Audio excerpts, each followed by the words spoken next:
lawyer and human rights activist, Femi Falana, has asked the federal government to publish the full report of the investigation into the recent deaths in Kano. The senior advocate of Nigeria, who is also the acting president of the Alliance on Surviving COVID-19 and Beyond, made the request in a letter to Health Minister Osagie Ehnaire on Sunday.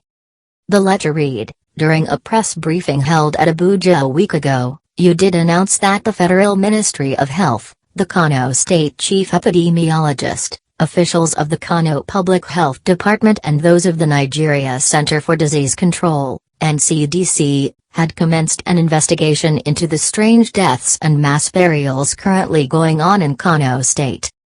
However, we are disturbed to note that the burials have since continued without any official information on the cause of the strange deaths.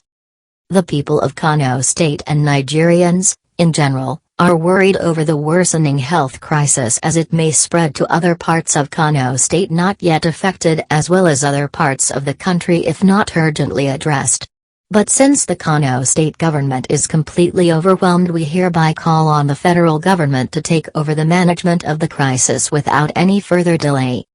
In addition, we are compelled to request for a certified true copy of the report of the joint investigation conducted by the federal and Kano State Ministries of Health into the strange deaths and mass burials taking place in Kano State.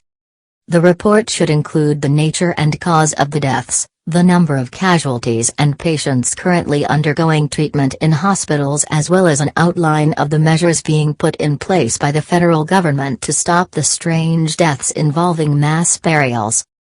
Take notice that if you fail to accede to our request, we shall not hesitate to invoke the relevant provisions of the law to compel official disclosure of the findings of the joint team constituted to investigate the cause of the strange deaths and mass burials in Kano State."